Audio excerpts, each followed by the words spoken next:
Eto na nga mga kapatid, wala na ang mga luxury cars ni Zaldico na nakaparada sa parking space niya sa isang condominium sa Bonifacio Global City o BGC. Ayon sa mga source, dati itong may 4 na luxury cars, kabilang ang isang Mercedes Maybach S580 at Cadillac Escalade. Ayon sa mga nakakita, dati nakaparada ang ilang mamahaling sasakyan nito sa lugar na iyon, ngunit matapos ang mainit na diskusyon sa Senado, tila bigla na lamang itong naglaho na parang bula.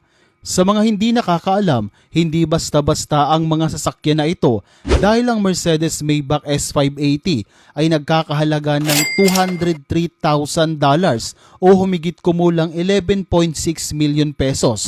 Samantalang ang 2025 Cadillac Escalade, bagong-bago, ay nagkakahalaga naman ng $96,000 o halos 5.3 million pesos. Bukod dyan, ang mga dose-dosenang bodyguard ni Zaldico na madalas nakikita sa lugar ay hindi na rin muling nakita pa. Ayon pa sa mga nabasa ko at nakikita sa social media na si Zaldico at ang kapatid nito ay wala na sa bansa. Ito ay umiskerda na matapos ang matinding tensyon na nagaganap sa Senado ngayon.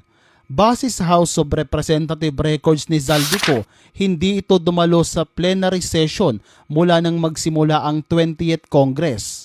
Sa unang araw ng session, July 28, 2025, doon dapat pumasok ang lahat ng kongresista para bumoto sa bagong speaker at dumalo sa mga plenary o pagtitipon. Pero ayon sa record, hindi nakita si Zaldico mula noon hanggang katapusan ng August 2025. Para mas malinaw, ay papakita ko ang breakdown ng kanyang attendance.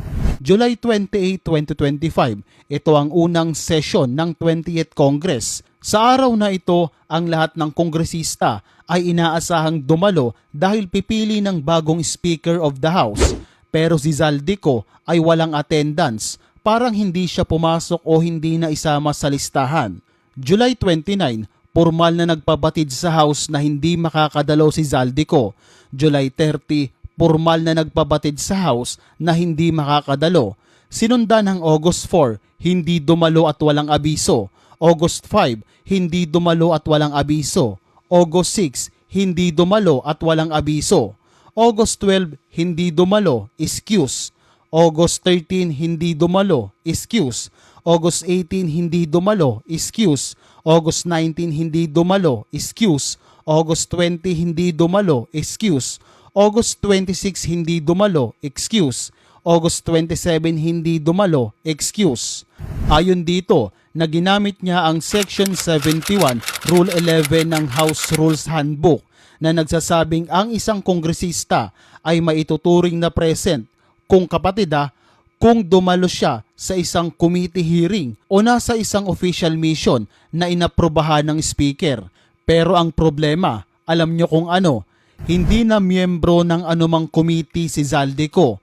Kaya hindi malinaw kung bakit palagi siyang excuse kahit wala namang kumiting kinabibilangan.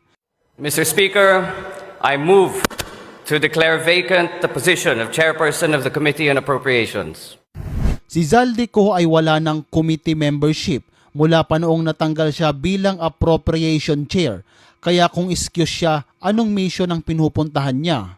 Kaya marami ang mga nagtatanong, where is Zaldico? Kasi sa papel, excuse siya, pero sa aktual, walang malinaw na dahilan kung bakit hindi siya pumapasok. May iniiwasan ba siya o ayaw niya lang tanungin tungkol sa bilyong-bilyong pisong flood control project na nakuha ng kanyang kumpanya? Ang kawalan niya sa pagdinig ay nagdulot ng maraming tanong. Bakit wala siyang malinaw na pahayag? Bakit hindi siya humaharap kung wala naman siyang dapat itago? Sa ganitong sitwasyon, lalong nagiging palaisipan sa publiko kung wala naman pala siyang ginawa, bakit hinaharang ang lahat ng imbestigasyon at pag-imbita sa kanya sa Senado? Tama ka, may iilan dyan na tila ayaw papuntahin sa Senado si Zaldico. Hindi ko rin alam kung bakit pero isa lang ang nasa isip ko na baka kasabwat sila sa mga kaganapan na nangyayari. Ayon pa sa mga nabanggit na ngayong 2025 ang pinakamalaki sa lahat ng korupsyon na naganap sa kasaysayan ng Pilipinas dahil ayon na rin kay Toby Tiangco. merong naganap na pagdadagdag ng pondo. Ito yung insertion sa BICAM. Ibig sabihin, dagdag na pondo na isinama sa budget habang nasa bicameral committee.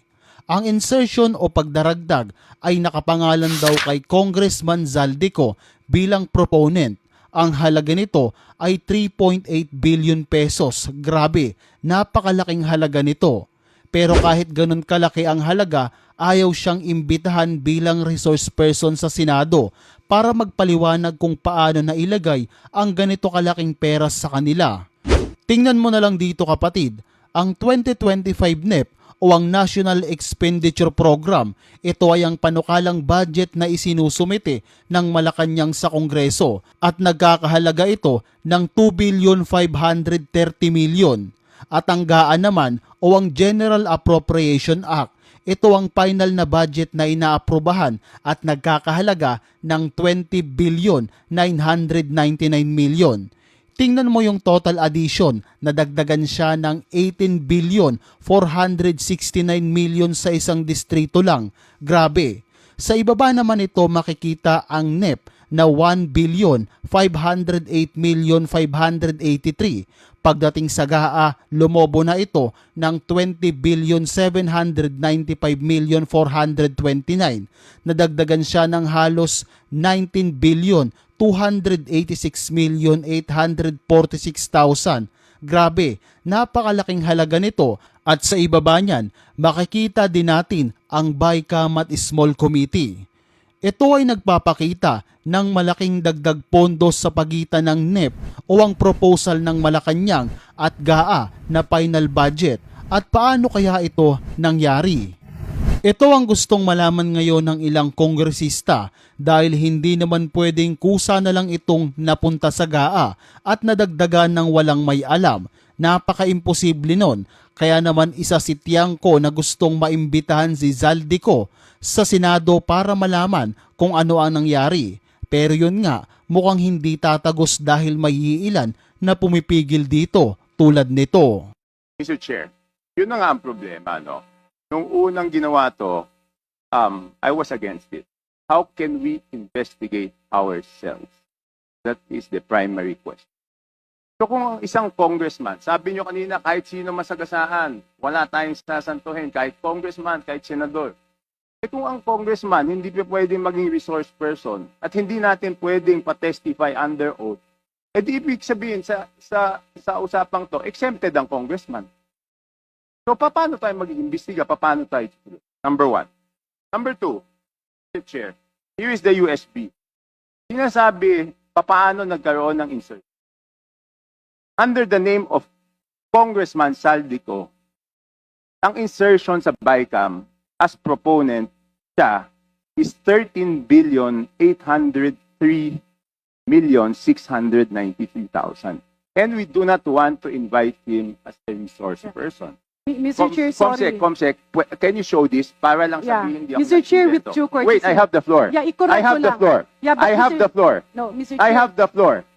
Just to, on the I have the record, floor. on the record, Mr. I Chair. have the floor. We did not refuse Suspend. to I invite. have the floor. Mr. Chair, motion to suspend. Mr.